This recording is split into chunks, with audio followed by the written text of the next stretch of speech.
Hey everybody, welcome back. Thanks for joining us on what might be Christmas Eve for you, although I know most of you watch this after it's officially aired. So maybe you're during your holiday break, but you could see that my colleague Julia Jones. Hi, Julia. Hi, Beth. Hi. How are I'm good. You have the perfect backdrop for our show today. you? Feeling a little festive. It is Yeah. much better than my little, almost sad, Oh, but I kind of like it, it's white pretty. plastic tree. Debatable, but it's cute. It works. Julia is here today because we are talking about regular decision.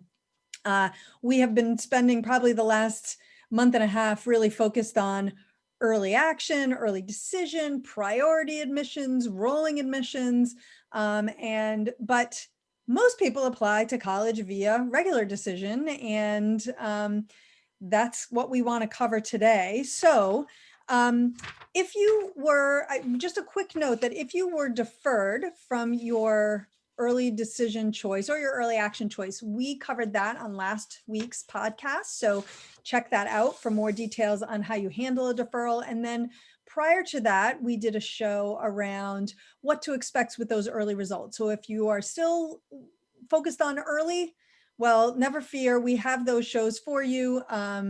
But today is not that day. So I think my first question for you, Julia, is ideally students come into this process with a list, and sometimes they want to change the list based on early results. And so how do you encourage students to think about their regular decision list, whether they apply, I mean, if they applied early and they're going to change it based on those results? Sure.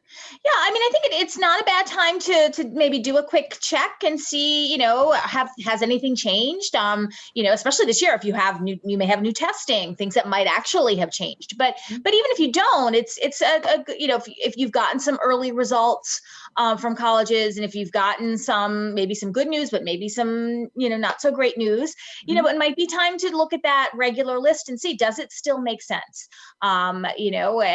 Admissions and crafting a list is a little bit of reading tea leaves, and Yeah. so it's trying to to see if you applied early to a reach school and you didn't get in, or just were deferred or denied, and you have other schools that are as challenging or even more so, that may be an opportunity to take a look and see, okay, does it make sense to to really have as many reach schools on my list, or schools that are that challenging? Or should you maybe add, if you're gonna think about adding any schools, should you maybe add some schools that might be easier schools to get into, ones where you are above the average accepted student, or that you have a better shot. So I think it's a little bit of a reality check, and just taking an honest look at your list. Yeah. And actually, I didn't mention at the beginning of the show, but Julia oversees list creation for all of the lists that we do put together for students. So she is particularly expert in the question of lists. I would say that one of the big challenges that we see every year are students doing the exact opposite of what you just said, right? So they don't get into a reach school that they chose for early decision. Usually, although I would not say this is the best use of your early decision chip, but they will do it for the most selective school on the list. So in other words, the school they have the least likely chance of getting into, they use early decision for that. Not always the best choice, but we're not here to talk about strategy today as it relates to that. But if you have followed that and then you got deferred or denied from that choice, now is not the time to double down and add 3 or 4 or 5 other schools that are as selective or more selective. Yes, every school has different priorities and they're making their own set of decisions, but you could look at that initial decision as a pretty good sense of what is to come. I have literally never, in the 14 and a half years that I've been doing this work at College Coach, I have never had a student get deferred or denied from a huge reach and early, add a bunch more for regular. I've never had one get in to one of those huge Yeah. reaches that they added, right? So Yeah, I don't think I have either. And yeah, and but yeah, I mean, it's tempting and it's, you hear the same, it's like, well, you never know and why not? And, there are so many reasons why not. Right. But I think for me, I always really push back on a student when I get a student who's asking, to add or, wanting to add schools willy nilly like that is just, and it's a question I would ask even before this time in the process, but it's like, why is this school on your list? Why are you adding it? Right. Any school on your list, you should really be able to make the case. This is why it's here. This is why it's a good fit for me. If it's Mhm. just because, well, because it's Harvard or because it's, this great school or this great name. Well, first of all, that's not a good reason to apply anytime, but especially not, when you're sort of in the final, the final stretch and if you've already gotten some, some indicators that this may not be a possibility anyway. Right, So, right. The only other thing that I would point to in terms of your list and regular decision is just what I have had a number of students do is they have a list. Maybe in this case, definitely they're applying to early action schools, not early decision schools. And they have a list of, if I don't get into this early action school, I'm going to apply to, these 9 schools. If I do get into this school, I'm only going to apply to these other 3 schools that I like just as much, if not more than my early action schools, but I don't really like these other 4 quite as much. So if I get in and I can afford it, then I'm going to not do those other 4 applications. And I think that's a great approach. Right? yeah, absolutely. There's no, I mean, that's, if you're already in at colleges and at schools that you really are excited about and are great options, then yeah, don't apply to a school just because, you can change the equation here. So, Right. nothing is set in stone it's, yeah, I think you want to really make sure that your list whenever and however you're doing, if you're adding or subtracting, that it makes sense for you too. So, Exactly. yeah, yeah. And, do the nice thing. And I know that we don't always necessarily think about that when it comes to college admissions, but your schools that you don't like as much as the one that just admitted you, somebody else may be just dying to go there. And you might literally take a spot away from them if you apply. So it might mean the difference between that person getting in or getting waitlisted or being outright denied. And so, be It's thoughtful about other people. You can only attend one college. So right. try to keep Yeah, that. it's not about collecting acceptances, right? That's not the name of the game here. It is So, not. There is only that the ability to talk about where you got in goes away about a month after you get all your acceptances. No one really is going to care 10 years from now. Well, hey, I got into all 10 schools I applied to. Nobody, that's not going to be part of your life. All right. right. What else? You had a great something that I literally wasn't even thinking about. But checking in, right? Checking in with teachers and counselors. So what's your advice around that?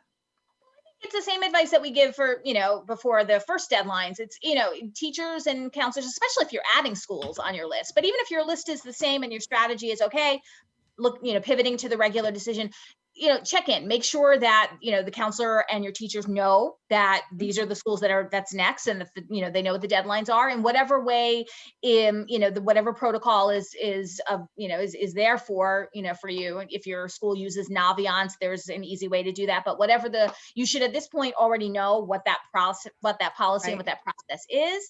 And then, just make sure to check in and say, okay, hey, I've got these, 5 schools that have deadlines for January 1. Just want to make sure you're ready to go for those recommendation letters and transcripts. If Right. And I want to do a shout out for those counselors and teachers. They are also on vacation. So your emergency is not their emergency. And they may literally not be available to you that week between Christmas and New Year's. And if you have a January 1 deadline and you didn't think to let them know, or you realize at the last minute that you haven't let them know, well, it's very likely that their pieces are not going to go out until everybody is back in school. And that is your failure to plan. It's not their failure. So, we could talk about why are deadlines on January 1 when schools are closed? That doesn't really seem to make a lot of sense. It's been happening since the beginning of time or since the beginning of college admissions. right. But it is the world that we live in. And be kind to them, and also recognize that if you want their help, you need to follow their policies. And also that if you have a panicked moment, the day before your deadline, the likelihood that you're going to be able to reach someone and get help with that is pretty slim, I would say. Yeah, no, I think it is. You're right. These deadlines have been published for ages, so it's not like, all of a sudden it sneaks up on any of us. So I think, yeah, it's good to know. And I think the other thing to make sure you're doing and giving yourself some time to do is, if you are submitting testing, if you Yes. are going to be, whether it's, and that's this year, that's a decision to make for every school. Some schools will want those official test scores sent Mhm. directly from the official test companies, and that takes time too. That's not something you can just do last minute. So I think you have to really make sure, okay, if I've added a few additional schools, that next step is, after you've checked in with your guidance counselor and your Yes. teachers, is go to the College Board or go to the ACT site and make sure you're sending them to the schools that need it. Right. Absolutely. Really good advice. We're not always thinking about that this year because, again, not everyone has the ability to test, but it is a really important thing to think about. I think the other thing that we should share is that, the deadline may be January 1. Ironically, a lot of the schools won't be staffed on January 1. I mean, this year, January 1 is a Friday and it's a holiday in this country. So, we shut down between Christmas and New Year's when I worked at Penn. I don't know if at Brandeis, if they did the same, but the fact is that materials may arrive a few days after the deadline, a week after the deadline. Not really going to be a huge thing for most schools, but there are some schools that will specify they want everything in by the deadline. And so if you have any of those schools on your list, you better make sure that you are well ahead of the game, which actually brings up something that came up last week on the podcast. We had a listener question and she asked, do you kind of she didn't ask this specifically, but she more or less said, do you get brownie points for getting that application 2 to 3 weeks in early? Do they know you really want to go there? And of course the answer is no, you don't. However, what is your recommendation in terms of when should you be pressing submit on these regular decision applications? Can you do it the day of the deadline? Is that really the best time to do it? What do you think?